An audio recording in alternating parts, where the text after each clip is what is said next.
Calico Silver has asked us 12 questions.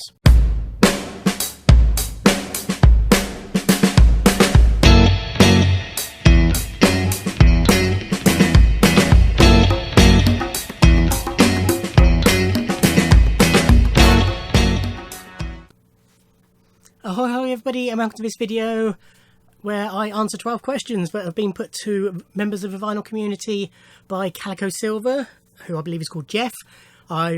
Until I just watched his video to get the definitive version of these questions, because I'd seen other people doing them and there were some that I wanted to get in on. Basically, I'd not watched Jeff's channel.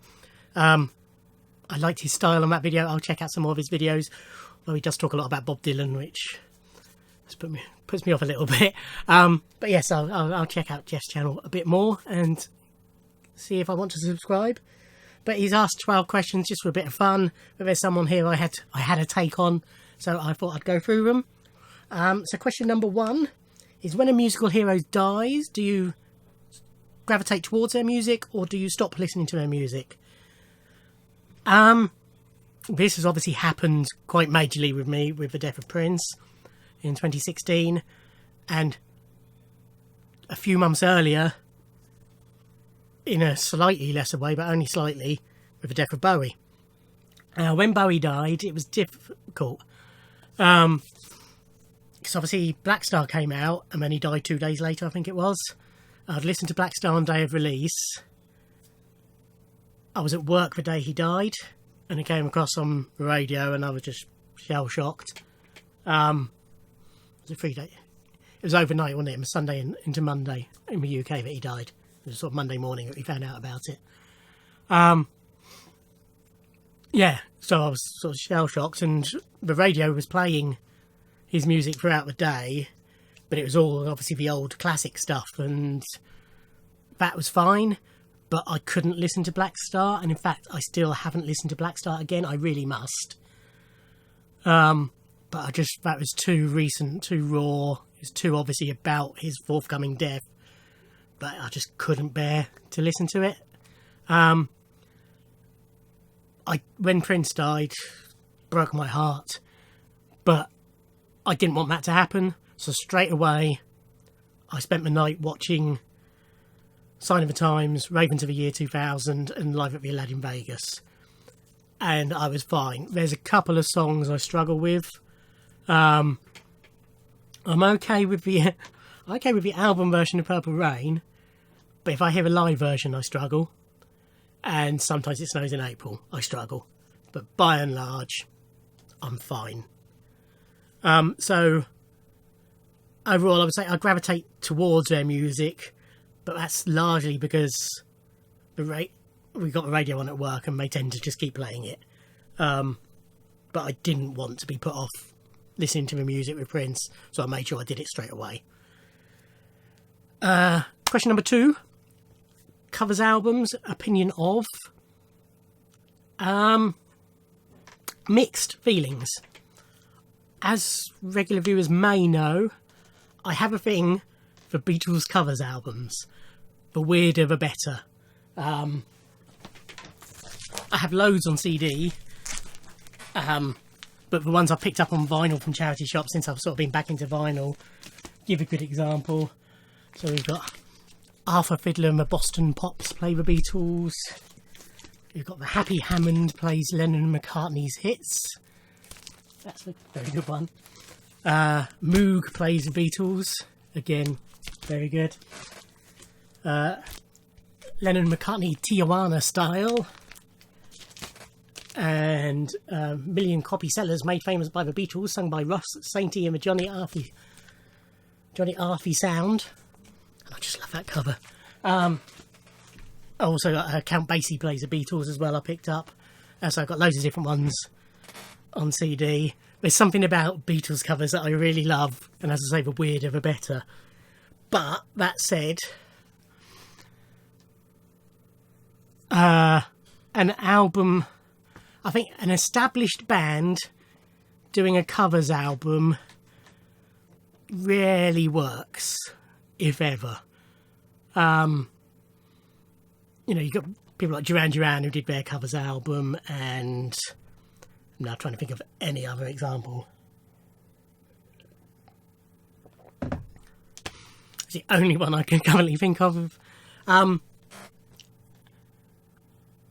think if they concentrate on one artist, it's not too bad. So, for example, Harry Nilsson did his album of Randy Newman songs, and that's fine, because that's isn't really so much covers as just versions of those songs.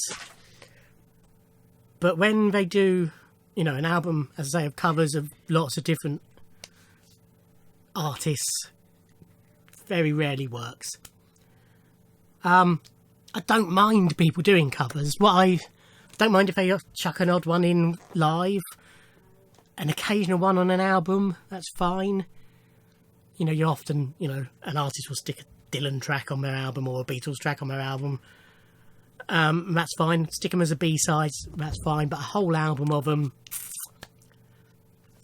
I don't object to it, but I find they rarely work. But as I say, Beatles covers, different matter entirely. On a vaguely related note, question 3 was, what about classical versions of albums? I'll be honest, I've never listened to a classical version of an album, for example, the classical Dark Side of the Moon or such like. I do own CD, the Metropolitan Classic Orchestra or something like that, plays the music of Prince. I enjoy that CD. It always reminds me of the cinema that used to be in Gosport, my hometown, called the Ritz. Before the show, always piped that sort of music into the auditorium, sort of orchestral versions of pop songs, and so it always makes me think of that. I don't think, obviously for my weird Beatles covers albums one, I'd buy a Beatles one, and any Prince related ones, but other than that, probably not my bag. I love music, pop music with classical elements, but classical versions of pop seem a bit pointless, really. Question 4. If a band changes or loses its frontman, should it change its name? I'm going to have to say no, because there's too many examples of it having not happened and it's not really affecting the band or their popularity. You got examples like AC/DC, where they changed quite early because of the death of Bon Scott and carried on fine with the new lead singer. I think what Queen have done is about right. They're always Queen, either Queen plus Paul Rodgers or Queen with Adam Lambert. They're not saying that those people are the frontmen of Queen, if you like, because there would only ever be Freddie as the frontman of Queen. I don't mind the way they've done that. I love Queen. I'm not interested in seeing those versions of Queen, but I appreciate there's a market for them. Don't blame Brian and Roger for carrying on. And as I say, I think the way they've done it is fine. I don't like all these 50s and 60s bands who've got, you know, one person who was in the band for one track on their 16th album, and they've somehow managed to obtain the rights to the band name and are touring under that name. You know, it's how many different versions of the Tremolos, and Tremolos might not be a good example, but the Drifters. I know there's lots of versions of them going round. Beach Boys even, you know, there's been different versions of those at different times. So I'm not really, I think with those, they should just be classed as tribute acts, and, you know, it could be like From the Jam, I think is a great example. You know, they're clearly 2/3 of the Jam, but they know that without Paul Weller, they're not the Jam, so they call themselves From the Jam. And, you know, so similarly, we should be From the Coasters or whatever, you know, or a similar name, you know. But, you know, it's happened enough and worked that I don't feel you have to change your name. You know, The Who are only half The Who nowadays, but it could be argued they are the main two from The Who. It could also be argued that in no way are they. I mean, obviously Pete Townsend was the main songwriter, but John Entwistle did his fair share. Keith Moon's drumming was a huge part of their sound. John Entwistle's bass was a huge part of their sound. So it could quite strongly be argued that they were four strong, equal quarters of the band, and the fact that two of them have gone means maybe they shouldn't be The Who. But if you think of The Who nowadays, you know, you think of Roger and Pete, and they're prominent enough members of a band that it's fair that they should retain the name. I think you get my point. Question 5. Bonus tracks. What do we think of them? Do we listen to them? Short version, love them, and yes, I do. As far as I'm concerned, the more the merrier. The only thing I'm a bit so on is when you've got hundreds of remixes of the same song. Which album? There's a box set. Oh, it's the Alita Adams reissue of whatever the name of that album is. Put it on here. The one that Tears for Fears, Roland, all affable, and I think was it just Roland? Anyway, the ones that they worked on. And the second disc, I think it was something like, 18 tracks of 3 different songs, 6 remixes of each or whatever, and it was just remix of a track, followed by another remix of the same track, followed by another remix of the same track. For that, I don't need, personally. I sort of listen to them once, but good thing, especially with CDs, I rip them to iTunes, I listen to them on shuffle when I walk to work, so they just pop up at random, so it's not so bad then. But I'll have all the demos you can give me, all the outtakes you can give me, all the B-sides you can give me, all the live versions you can give me. Feel free, bung them on. Love them. My ideal... A few years back, before Prince album box sets became a thing, I used to think what would be my ideal Prince box set. And it would be the album on a disc of all the B-sides and remixes, or however many discs that would take, any relevant unreleased tracks from that time, an example of a live concert on audio, and an example of a live concert, preferably a different one, on video, DVD, Blu-ray, whatever. It's basically what we now get. That is the forthcoming Sign of the Times box set, the last year's 1999 box set. That is exactly what we've been given, and to me that is perfect. That is what I want from a box set, as much as possible, as comprehensive as possible. Question 6 is related. Box sets, in particular. Again, how we like them. Does it bother us if they split albums across CDs? So, if you've got, for example, since I've got it here, and this is the first time I've shown this on this channel, this is a recent box set, The Meters, Getting Funky All the Time, the complete Josie Reprise and Warner recordings, 1968 to 1977. So this is 6 CDs, and it covers 1, 2, 3, 4, 5, 6, 7, 8 albums. So you've got the first album, plus bonus tracks, plus the start of the second album, and then you've got the rest of the second album on another disc, and the third album plus some bonus track. I don't like that. I don't think I know anybody who really does. I can't imagine there's anybody grumbling over the number of discs, unless it makes it prohibitively expensive, but CDs are so cheap nowadays it doesn't. I don't see why anybody's going to say, oh, I wish that 8 CD box set was crammed onto 6 CDs. It's not going to happen, is it? I don't mind... do I?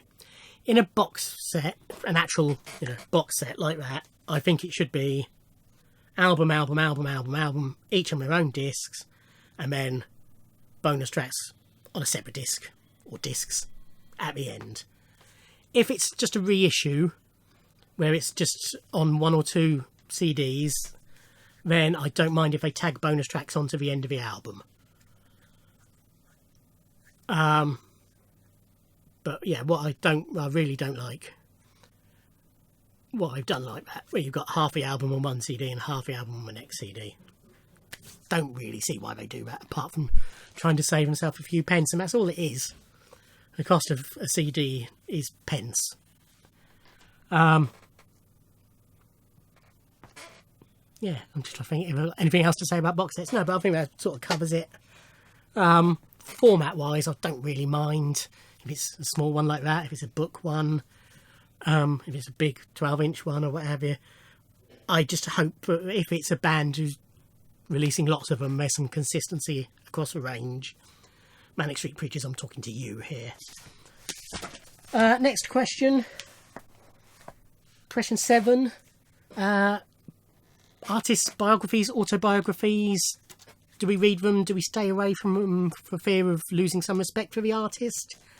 I would say I go towards them. I don't read many, but I read Prince's autobiography.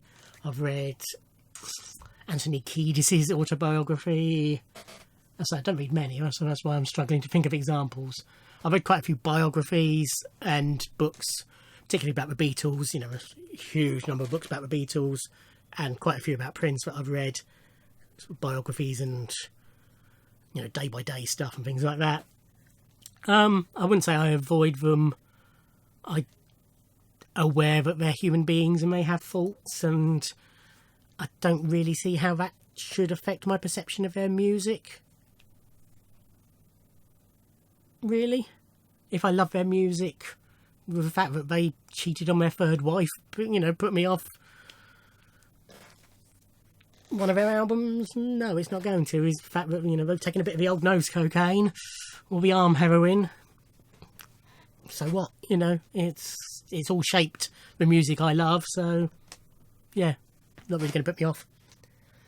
Question 8: am I an apologist for my musical heroes?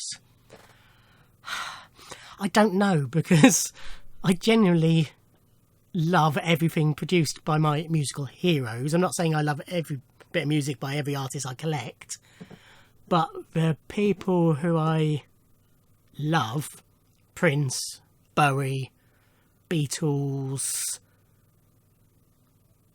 sorry, I'll come back to that, Divine Comedy, Blur,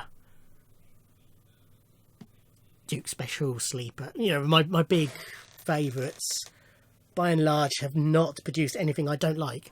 I'm going to say no, I'm not, because with the Beatles, I very much I like their early albums, and I obviously understand the significance of them to the world of music. However, I don't think their early albums are anywhere near as good as their later albums, and some people will hate me for that. But it's just my opinion, personally. I think if I'd have grown up at the time, then obviously I'd probably feel different. But coming at them later, one of the earliest things I had was the Red and Blue albums on cassette. And I rarely listened to the Red album, I regularly listened to the Blue album. I very much prefer the later period. So there's nothing, I don't think there's anything I don't like in the Beatles catalogue, but there's at least one album that, unless I'm listening to them in a cycle of Beatles albums, I would never put on, which is Beatles for Sale. But that's just my opinion, my taste. Don't hate me. So I'd say no, I'm not an apologist, because I do understand that there are some tracks that some people may not like as much, and I'm never going to force people. I don't think, although I think everybody should love Prince because he's a genius, if you don't, I'm not going to start berating you and telling you, no, you really should. In Rob Walker's pitting artists against each other thread we've all just done. A couple of people whose videos I love dismiss Prince offhand for 2 reasons that really aren't true, but that's their opinion, and I'm just going to leave them to it, and I'm not going to argue the case with them. So I wouldn't say, all right, maybe that's not really being an apologist, but I'm not an ardent you must like person. Anyway, question 9. Do I feel silly for obsessively collecting stuff that I won't listen to? No, it's a short answer. I am fully aware that I am buying albums now, and it could be years before I listen to them again if I ever do, but I intend listening to them. I, like most of us, am in the trap of constantly buying new stuff, and because I'm listening to the new stuff, I'm not listening to the old stuff.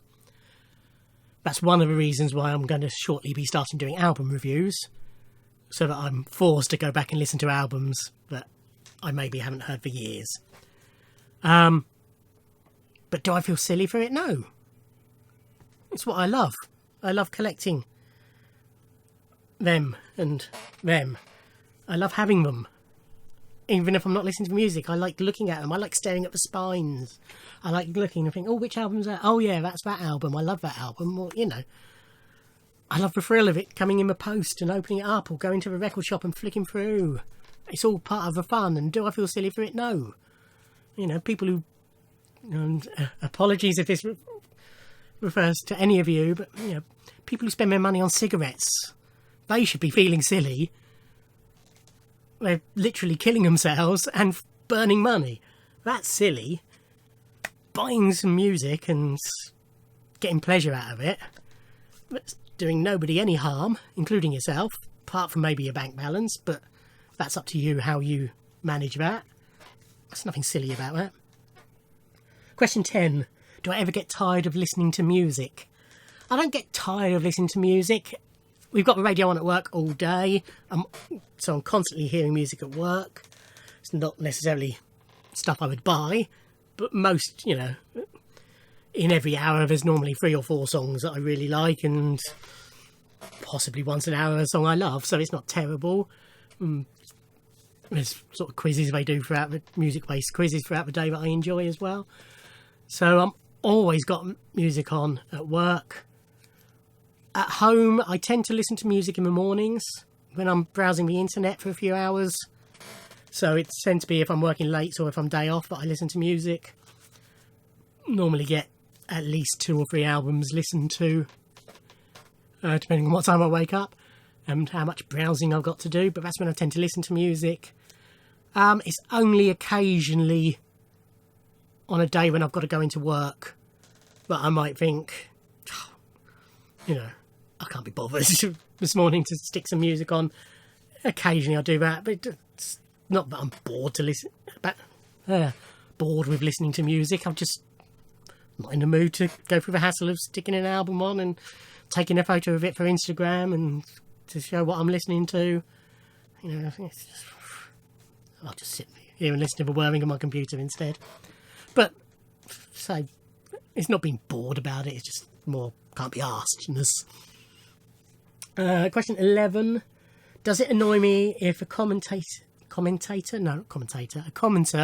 leaves a post when they clearly haven't watched all the video? When I first heard this question, I thought, well, that hasn't really happened.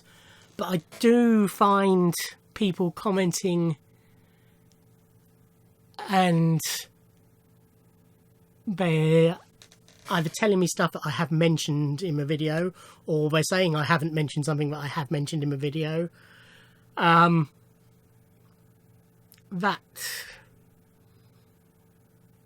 irritates me a little bit. I also get people who I know watch most of my videos, if not all of them, who then ask me a question about something that if they really should know. I'm not going to give examples. But no, it doesn't really, so I've never really had a great video by somebody who clearly hasn't, apart from the spam, which I think Richard McCook mentioned. I've got the, hey, great video, want to be friends? And I thought, what the hell's all this about? And so I googled it and realised what it is.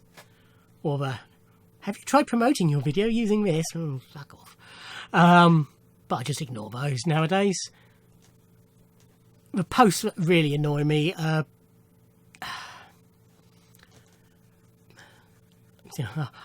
wary of saying this because it might just promote even more. But people, I don't see why people post negative things under a video. If you don't agree with a video, if you must, give it a thumbs down. But do you really need to go out of your way to slag off the person who's made that video just because you don't agree with it? I had a post I deleted a couple of days ago where he'd commented on my first listen to Tapestry that video, and it was something like, and I'm paraphrasing, either I'm really old or you know nothing about music.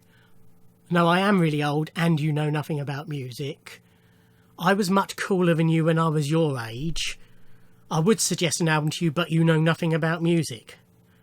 And I thought, just what is the point of that video? A, because I haven't heard an album before, does that make me that I don't know anything?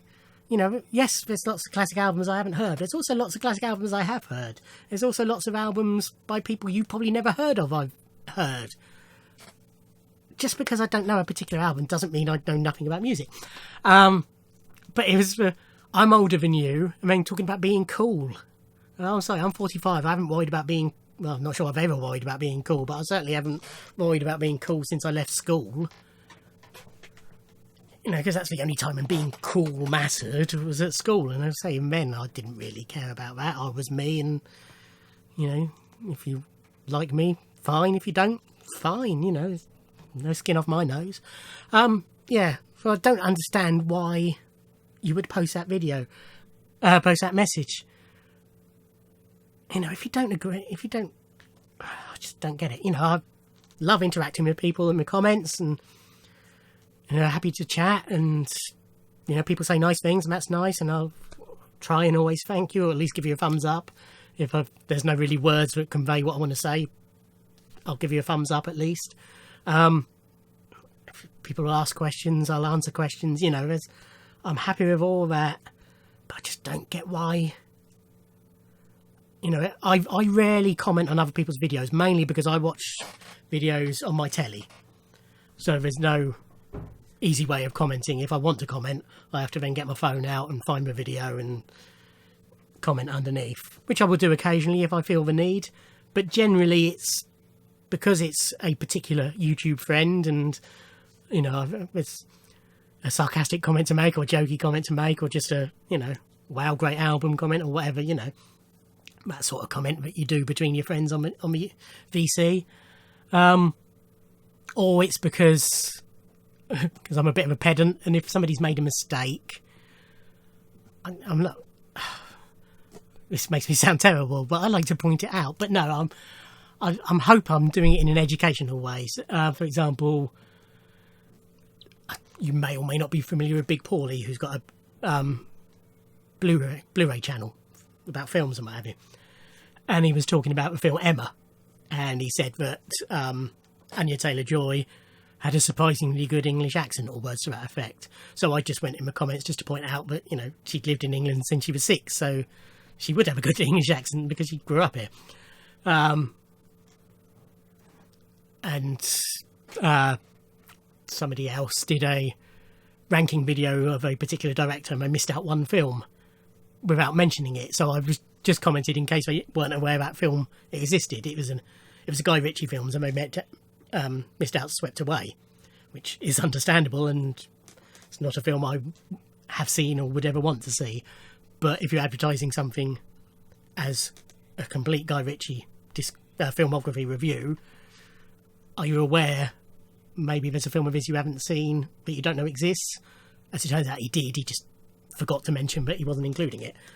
But that's the sort of thing, you know, I'll comment on if I feel the need, if I think it will be helpful to that person, you know, to inform them of something. But most of the time it's just a little bit of banter, basically, that I will comment on. I certainly never watch a video and think, oh, that, well, I can't imagine I ever watch a video and think, oh, that was terrible. But even if I think, oh, that was great, I'm not going to go in my comments and put, that was a bit shit, or you know nothing, or anything like that. And also, and I'm going on about this far too much, but I've started, once I get started on things that irk me, I can't stop. People who make comments about people's personal appearance in any way, not necessary. I recently had a comment about my hair. It wasn't just a, you know, jokey, oh, you need a haircut, which is bad enough, but fair enough, you know, especially in this time when a lot of us need haircuts, and I know it is now possible, but because of work reasons I haven't had a chance to do it yet. But somebody was out of the blue decided to give me some hair care tips, and it wasn't even tips. That's what really annoyed me. It was, next time you get your hair cut, you must get it done in a different style. Beg your pardon? So my only response to that was, do you go up to people in the street and tell them how they should have their hair? You know, just because this is a bit more, I suppose, because you're listening to me talk, you feel like you know me more, and you probably do, than a random stranger in the street. You wouldn't go up to a random stranger in the street, or I would hope not anyway, and say, you must get your hair cut shorter. So why would you do it in the comments of videos? It's not even somebody who regularly comments on my videos or anything. I don't know if they regularly watch, and if you are watching this, I hope you got the point of my reply. You know, I would never dream of doing that. Anyway, that's gone a bit off the question. So, does it annoy me if a commenter hasn't watched a video? I've not really had that example, but it does annoy me if they clearly haven't listened properly. I mean, I've gone back and checked videos before. When people have commented on an old video about something, I've had to go back and check the video to see if I mentioned something or not, and 9 times out of 10 I have.